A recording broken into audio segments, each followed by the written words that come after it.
Okay, welcome back, SEA-PHAGES, to your very last SEA-PHAGES pre-open lab lecture video. Okay, I've had a blast making these for you guys. I hope you've enjoyed watching them as much as I have enjoyed making them. But let's get into it, okay, our very last one.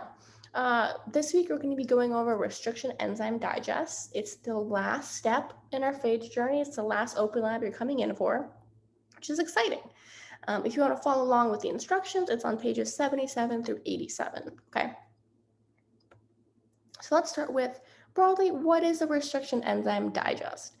So restriction enzymes are DNA cutting enzymes that will recognize specific specific sequences of DNA, usually between 4 to 6 base pairs, and they will cut DNA at those particular sites. And we call those sites restriction sites. Different restriction enzymes will be able to recognize different sequences of DNA, different restriction sites, and cut those sites differently versus other ones. So there's a lot of variety in restriction enzymes. No two are the same. So when we incubate a piece of DNA, a genome, our extracted DNA with the restriction enzyme or multiple restriction enzymes, we call that a restriction enzyme digest, okay, which is exactly what we're going to be doing. So let's give you an example of an enzyme and how these exactly work. So EcoR1, really infamous restriction enzyme. You may have heard of it. If you stick around in science, you're going to hear about it. But it recognizes this restriction site GAA-TTC. So within a genome, within a strand of DNA, every time it recognizes, every time GAA-TTC is present, EcoR1 is going to cut it at that particular restriction site between the G and the A, between those two base pairs. Okay, so for this example, we have a double-stranded piece of DNA, and you have GAA-TTC. And then you have the complementary base strand here, so GAA-TTC. You consider this one restriction site, right? You don't consider two complementary strands with the same site as two restriction sites. They're the same one. It's one strand of double-stranded DNA. So it's going to cut the enzyme between the G and the A, and you're going to get two fragments of DNA. Okay, that's how restriction enzymes work. They cut DNA at particular sites, and you end with fragments of DNA. So in this example, it cut into two, but the number and the location of restriction sites is going to vary between any genome you look at. So that will give you a different number of cuts and fragments because of that. So when we're thinking, if you want to contextualize this in the sense of our bacteriophages, right? Bacteriophages are the most abundant organism that we know on the planet, okay? And because of that, there's a huge variety of them, not only just like morphologically speaking, but genomically speaking. There's a wide variety and diversity in the genome of phages. So while all of these phages might have the same restriction site, this GAA-TTC present in their genome, the number and the location will vary between each of these species, between each genome in itself. Okay, so just to give you an example of what I mean is, if you have 5 different bacteriophages, okay, we have 5 different bacteriophage single-stranded DNA strands here on the screen. They all have the same restriction site for EcoR1. They all have GAA-TTC present in their strand, in their sequence, but the location is different, right? And also the number is different. So if you look at phage number 1, 2, and 4, they all have one restriction site for EcoR1. They all have one GAA-TTC sequence, but the location is different, okay? It's kind of a little bit in the middle in the first one, towards the end in the second one, and a little bit past the middle in the fourth one, okay? That's different. In phage number 3, number 5, they have more than one restriction site for that particular enzyme, right? They have 1, 2, 3 restriction sites for EcoR1 and 1, 2 restriction sites for EcoR1, okay? So it's going to vary across genomes. And because the number and location can vary, you're also going to see a variable number of cuts and sizes of fragments across genomes. So in this particular example, if you're looking at let's just look at the DNAs that only had one restriction site, okay? 1, 2, and 4.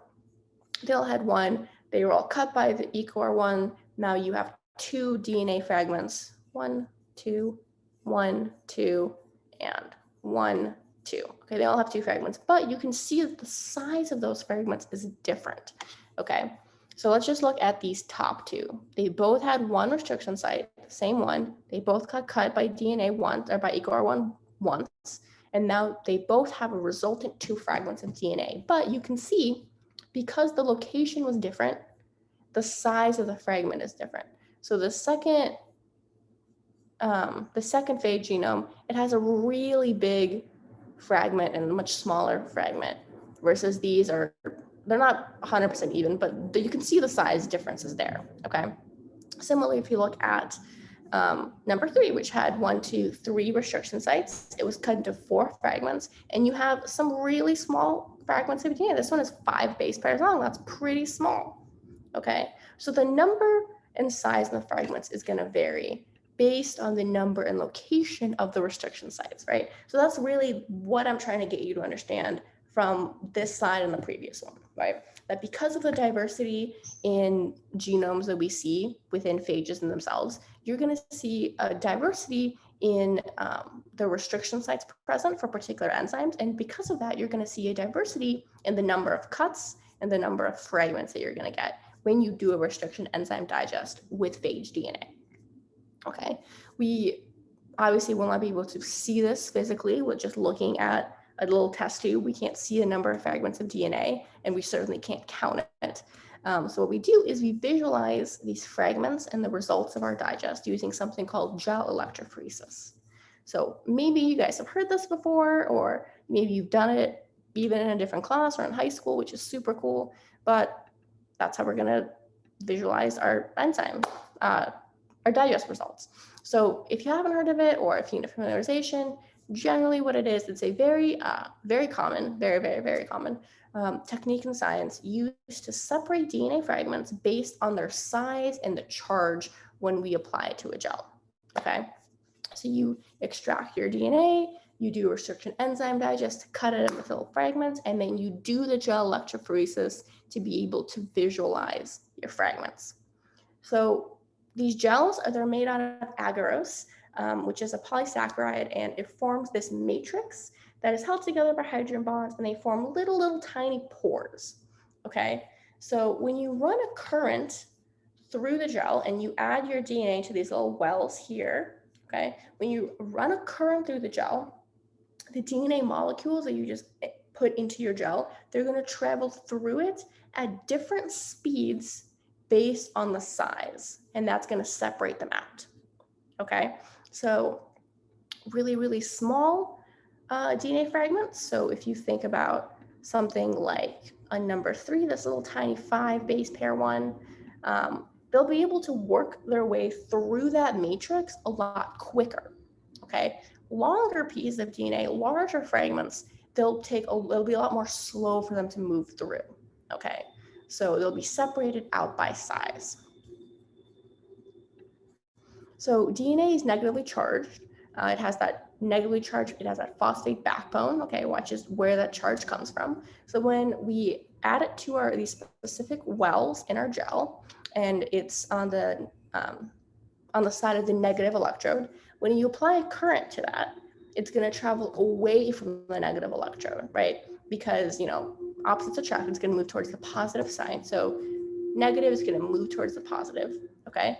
And then the smaller fragments are going to travel faster than the larger ones. They'll be towards the bottom of the gel. So if you look on the right side of this image, DNA is moving down because it's moving away from that negatively charged area from the negative electrode here because it's negatively charged.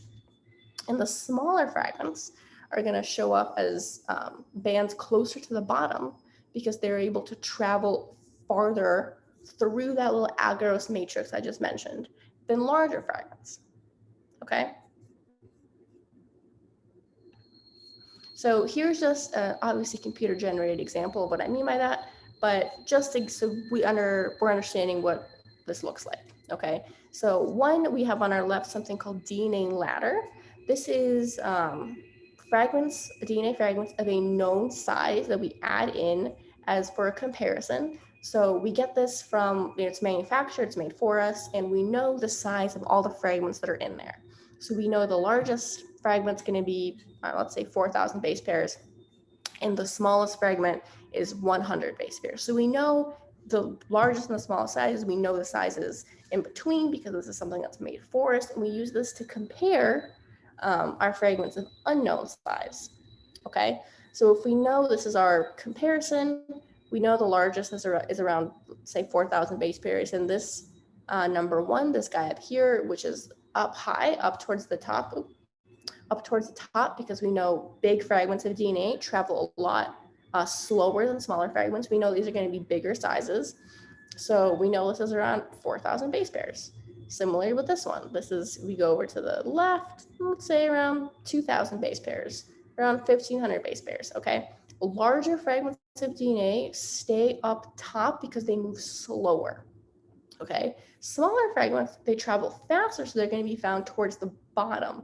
They're going to be really close to that positive electrode. So smaller fragments is going to be around 100 base pairs. This is around 500 base pairs. Okay, so we cut up our DNA with our restriction enzymes into a variety of different sizes and fragment numbers, and we are able to visualize the results of that by doing a gel electrophoresis. Okay, you're not going to be actually doing the gel. We're going to do it for you, but you need to be able to understand how to analyze it, how to look at it, and what kind of result you would get from it. Okay. So why are we doing restriction enzyme digest, right? What's the goal? So I've been preaching this in almost every video at this point, but the goal for this particular project is we're trying to characterize, other than isolate the bacteriophage, we're trying to characterize a bacteriophage. And one way that we're going to do that is we're going to construct a genetic fingerprint of our particular phage's genome so we can compare it to other ones that we know the fingerprint for. They're already been sequenced, and we can draw some conclusions based on how similar they look. Okay, so when I say fingerprint, what do I mean by fingerprint? So like I mentioned, there's a wide diversity within phage genomes, among phage genomes. The frequency and the location and the number of these particular restriction sites for different enzymes is not constant, right? One phage, if we have two different phages, they are not guaranteed to have the same number of restriction sites at the same location. That's just not the case, okay? So because of this, if we do a restriction enzyme digest with the same enzyme or the same enzymes of different phage genomes, what we're going to get is we're going to get different numbers of fragments, different sizes of fragments, and these unique sizes and fragments create our genetic fingerprint that we use to compare to other phages. So our digest, our gel electrophoresis, our resulting visualization of those fragments, numbers, and sizes is what we compare to other phages, okay? So let me show you when I say compare, what do I mean by that? So you are going to, well, first, this is an example of a fingerprint, okay? Because we are going to, because there's so much diversity, what I'm trying to get at here is we can't just use one restriction enzyme and expect to get a unique enough fingerprint that is comparable to see if there's any similarity, okay? So this is an example of a genetic fingerprint. Your gel electrophoresis results, your visualization of your cuts, the number of cuts, the size of them, okay? We are going to be using 5 different enzymes. We can't just use one and reliably expect it to give us something unique that we can draw conclusions from, okay? We're going to be using 5 different enzymes for this. We're going to use BAM-Hi, CLA1, EcoR1, Hi3, and HINE3, okay? We're going to be using these to create our fingerprints and compare them on the phages database. Okay, so what do I mean by compare? So you are going to go to the phages database, and this is after you get your results. This will not be this week. I'm looking ahead. And we'll go over this a little bit more in recitation this week also to kind of give you insight on your paper. But broadly speaking, you're going to go to the phages database. You're going to click on phages and click on compare. You're going to make sure that virtual digest is selected, and you'll see here's a bunch of clusters. So what this is it's clusters of bacteriophages that have similar restriction enzyme digest results, okay? Their fingerprints look similar. So they're clustered together because of their similarity. You're going to go through these clusters and try to match your digest result to one of the existing clusters. Okay, so you can say that, my bacteriophage is super unique and it's clustered with all of these in this particular cluster, so it must be similar. So let me show you what a cluster looks like. So look here on the left, this is phages in cluster A. I'm sorry, on the right, phages in cluster A. You can see all of these look pretty similar. Like their digests look very unique. They look pretty close. They're identical to one another. They look identical or super close and similar to one another. Your goal here is not to match your phage digest to a single individual phage. Your goal here is to match it to a general cluster that you think it looks most similar to. Okay, so when I say most similar to, what kind of questions should you be asking yourself when you're going through these clusters? Okay, so how does your digest compare to this particular cluster? What enzymes did they use? That's very important, right? Make sure you are looking what enzymes were used. It should be saying like up here, generally, if you have that information, what enzymes did they use, right? If they use two different enzymes and they look similar to you, that's not helpful to anyone, okay? Make sure they're the same enzymes.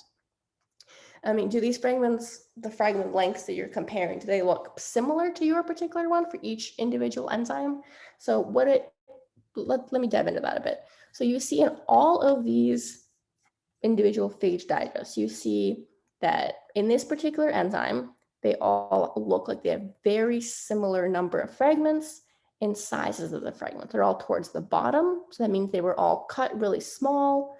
And they all have this. That's telling you have some sort of similarity in that regard across all of these. Okay. And then is there a similar number of cuts for each enzyme? So it's not just that, your phage digest and the ones in this cluster, both of them had cuts at a particular restriction enzyme, right? Both of them had cuts from BAM high. They have to look similar, okay? So it's going to take some detective work on your part, just looking at your digest, looking at the phage cluster, looking at the phage cluster to see if there's some sort of similarity.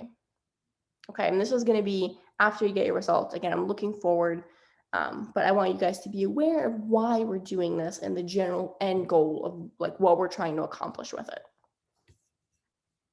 Let's get into like how exactly this is going to work procedure-wise. Okay, so first thing you're going to do, you're going to come into Open Lab, you're going to get your DNA out of the freezer, and you're going to vortex it really quickly, and then you're going to incubate it at 65 degrees for 10 minutes. Okay, and then you're going to immediately place it on ice. You're going to spin it for 1 minute to make sure that there's any liquid that's maybe gotten mixed around in the tube. That's all on the bottom. Everything is on the bottom. Okay. After that, or during that even, you need to be able to make sure that you know what volume of DNA you need to get 500 nanograms of DNA per reaction based on your concentration of DNA. So let me reword that if that was confusing. Based on the DNA concentration that you got, either the first week that you did DNA extraction or the second week, everyone check their DNA concentration. So you should have written that down. If you didn't, we are just going to have to recheck for you. But based on that concentration, you need to calculate how many microliters of DNA you need to use per restriction enzyme reaction to have there be 500 nanograms or 0.5 micrograms of DNA per reaction.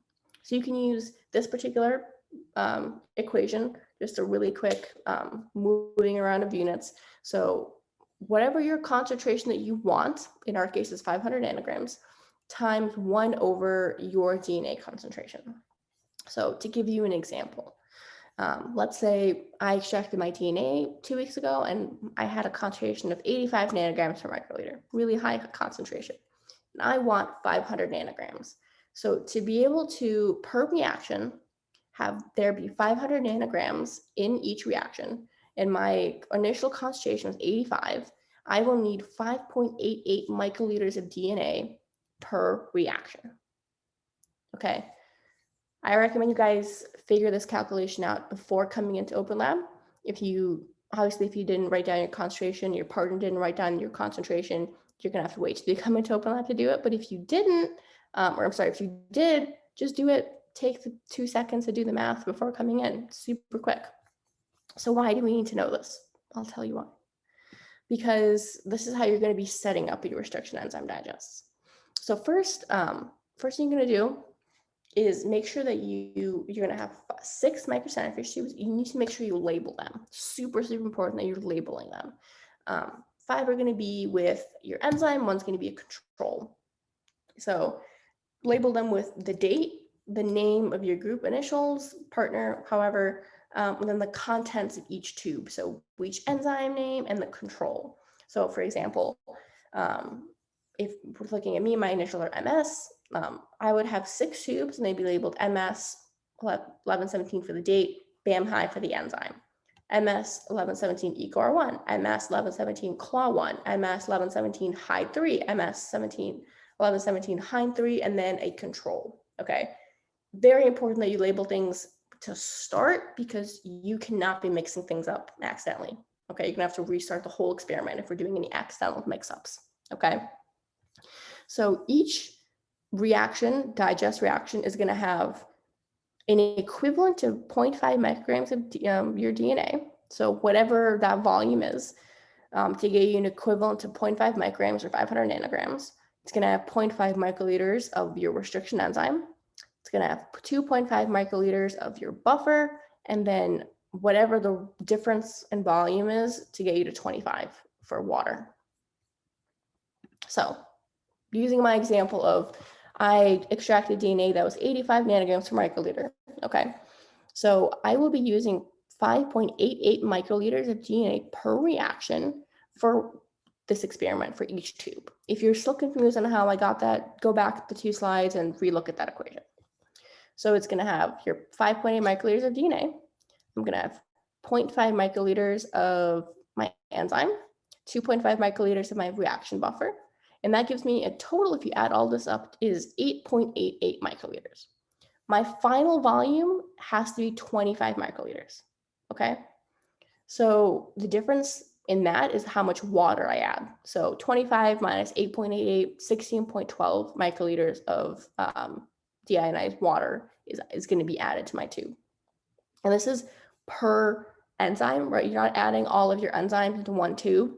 This is going to be, you're going to have 5 different tubes with the same exact number, same exact volumes, but different enzymes. So a pro tip here, add your phage DNA last to all of your tubes. So have this set up, add all of the volumes of everything to your tubes except for your DNA, just to minimize contamination, right? You don't want to, if you accidentally forget to take a tip off or, you just, whatever, if you contaminate something like a stock that everyone is going to be using with your phage DNA, it's contaminated. We can't use it. No one can use it. Okay. We're going to be sharing enzyme tubes. So we do not want to accidentally contaminate it with our phage DNA. So add this last to minimize that happening. So again, this is per enzyme. So for example, this is going to be my setup for my BAM high enzyme. And then everything is going to be the same for CLAW1, EcoR1, high 3, except you're just switching out the enzyme that you're adding. But you're adding the same amount of DNA, same amount of reaction buffer, same amount of water. Everything is the same. Okay. That's why it's very important that you label these before you start. The only thing that's going to be different is our negative control. Our negative control is not going to have any restriction enzyme in it. This is going to be our uncut DNA.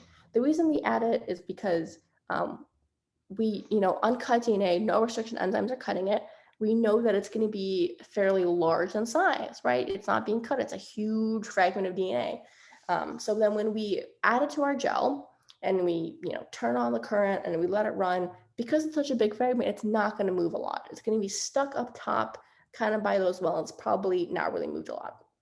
So when we're looking at our DNA, our restriction enzyme gel digest, look at our results, and we have to make sure that our uncut DNA is up there, right? If I go into my well where my uncut DNA is and it's like it's moved all the way to the bottom or something like that, it's not up high because of its large size. What that's telling me as a scientist is that something went wrong in the procedure. I accidentally added restriction enzyme somewhere into that tube, or I mixed up tubes and I labeled wrong or something like that.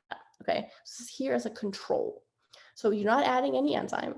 So make sure that you add an extra 0.5 microliters of water to make up that difference, to get you to that 25 microliters of total volume in your tube. So before you come in, have this written out, this math, so that you know how much of each volume you're going to be adding to your tubes.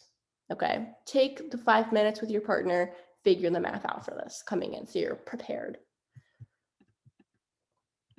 So after you have everything into your tube, you're going to spin it in the centrifuge for like about a minute just to make sure everything's at the bottom and incorporated. A pro tip for you guys is that when you are adding everything into your tubes, make sure that you are actually getting the liquid, like you're mixing liquid with liquid. Don't just pipette onto the side of your centrifuge tube. Okay, pipette stuff directly into the liquid. So you're going to spin it, you're going to incubate it for 1 hour at 37 degrees, and then you're going to spin it again for a minute just to move everything down to the bottom, make sure it's all incorporated. And that's it. We're going to put it in the freezer, and that's the whole protocol. Okay. The following protocol is 10.2 to 10.3. We do for you. Okay. We're going to cast the gels. We're going to run the gels for you. We're going to post the electrophoresis results on Carmen. And it's going to be posted with the initials and the date, the initials on the tubes and the date that it was, whatever the date from that date was, like whatever date you were there. So make sure that you are really, really, really labeling your stuff well, enough that you'll be able to recognize the initials on Carmen. Okay, even if you need to write down the initials or whatever name you wrote down on your tubes, just to make sure that you are going to be able to recognize your own restriction enzyme digest results on Carmen. Okay, these are going to be in your paper. You will not get points if you don't have the digest results there. So you not being able to find it out of however many we post on Carmen is not really an excuse. Okay, know your own initials. Take a picture of your tubes if you have to. Okay, don't lose unnecessary points. So key elements to remember this week. 1, come into Open Lab prepared. Okay, calculate volumes for how much DNA is being used, how much of each reagent you're adding to your reaction. Come in knowing that. Okay, do not add all 5 enzymes into a single tube. They will be, you add 1 enzyme per each individual reaction tube. Okay, don't add them all into 1 tube. Number 3, make sure you're changing pipette tips between solutions, between samples. We're not being aseptic during this procedure. We're done with that, but that doesn't mean that contamination is suddenly a forgotten problem, right? People do contaminate and have contaminated in the past. Enzyme stocks, they've contaminated water, they've contaminated reaction buffer, okay? They've contaminated their own DNA. Make sure you are paying attention to what you're doing and you're not accidentally contaminating anything, okay? And then label everything. Make sure you're paying attention to what you're doing, that you're adding the appropriate enzymes to the appropriately labeled tubes. Okay, don't add EcoR1 to the BAM high tube. Make sure we're paying attention. So Open Lab this week is going to be 2 hours. So make sure you and your partner are both signed up for a 2-hour lab session, your last Open Lab session. If you have any questions, reach out to me, reach out to your TA, Dr. Ball, the course coordinator, anyone, and we're happy to answer for you. Okay, hope everyone is prepared, feeling sentimental and ready for their last Open Lab session. You guys are going to rock this. I believe in you.